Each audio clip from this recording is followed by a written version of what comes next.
basically,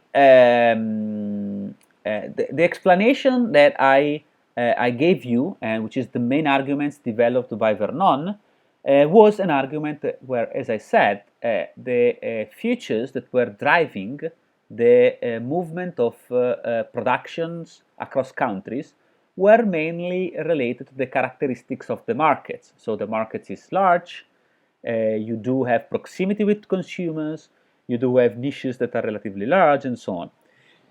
However, there is also another, if you want, aspects that has been introduced in the product lifecycle approach later on by Vernon himself and by other authors, is also to consider not only the characteristics of the markets, which is more a demand-based argument, but also some of the characteristics of the inputs that you have in different countries, which can vary, the relevance of which can vary depending on the phase of the product life cycle in which you are in.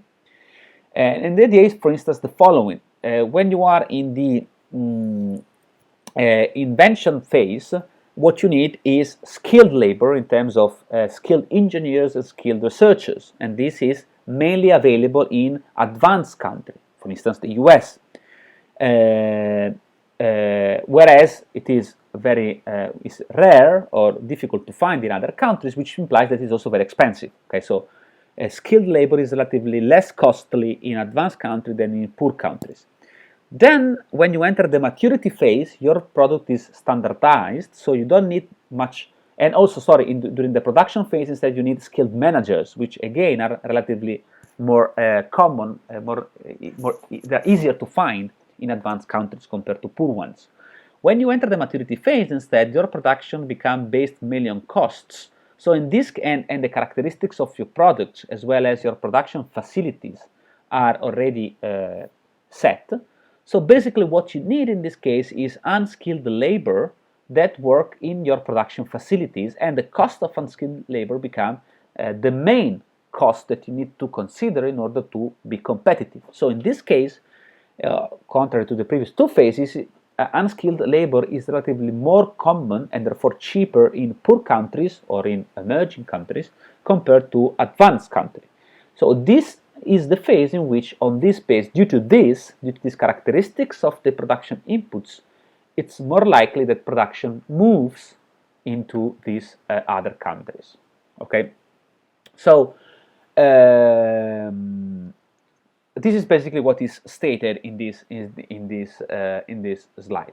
This movement across from advanced to poor, this movement of production from advanced to poor or emerging countries becomes even more relevant during the maturity phase, because during this phase, the fact that the product is the characteristics of the product are given, are fixed, it implies that it is also easy to copy these products, which implies that, of course, costs become even more important if you want to be competitive. Okay. Now, there is also a nice way of representing the product life cycle, which is not reproduced in your book, or meaning to have an idea of the arguments that I was telling to you, which is this is taken directly from a Vernon original contribution. You can understand this from the very old-fashioned layout of the picture. There are also more recent layouts, but the story is actually the same. And this picture is not reproduced in your book, but I find it useful to understand the basic arguments. So I just decided to put it into the slide and to discuss it with you. So again, we take the perspective in this graph of the United States, and what you have in the horizontal axis are the different stages of product development. So you have the new products, maturity, and standardized products. Remember, just in Vernon, the Vernon labeling is a bit different from, I don't know why there is a registration going on in Ellie. I'm sorry, wait, sorry, in Ellie, in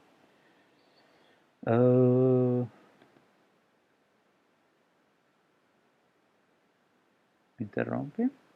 Sorry for this, because I don't know why sometimes it starts registering via Teams, which makes all the connection much slower. So, okay, sorry, let me go back to the picture. So, the way in which Vernon was labeling the phases of the product life cycle are a bit different. So for him, the maturing product is our production phase, and the standardized product is our maturity phase. But the idea is actually the same.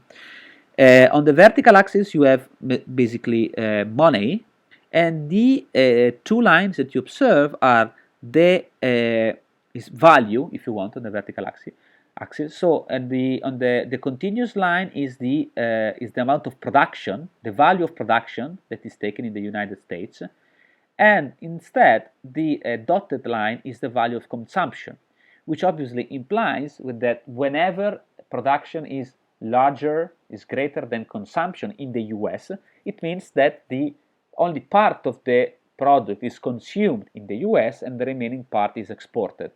On the contrary, whenever the dotted line is above the continuous line, it implies that the amount produced internally is not sufficient to satisfy all the consumptions required by the national market, which implies that you start to import the product for abroad.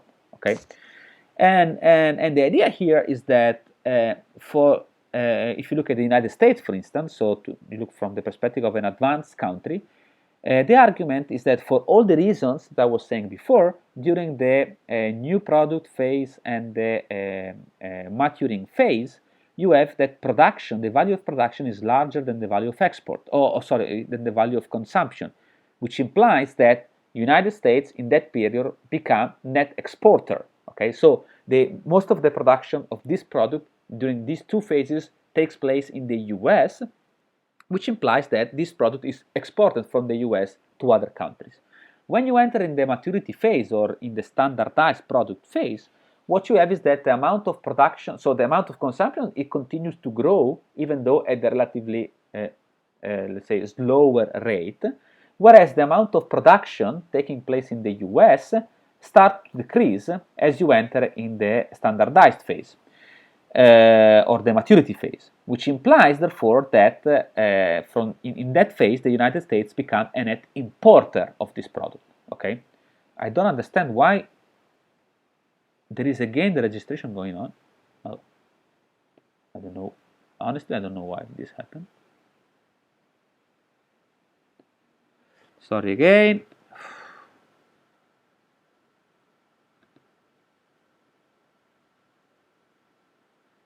Let me stop it if I can. Honestly, I don't really understand why.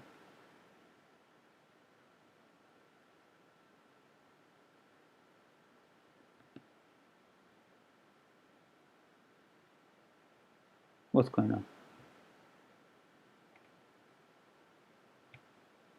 The the desk is becoming dark.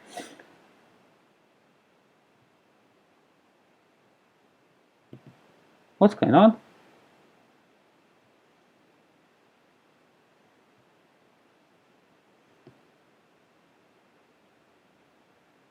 Okay. Sorry. I hope now it works. Okay, so this is it for the United States. Okay, so depending on the phase in which you are, you can be an exporter or an importer. If you look at the same problem from the perspective of other advanced countries, say the US, you observe instead this pattern. So the amount of consumption, it is similar because it is the consumption of the products, so it has the same pattern as in the United States.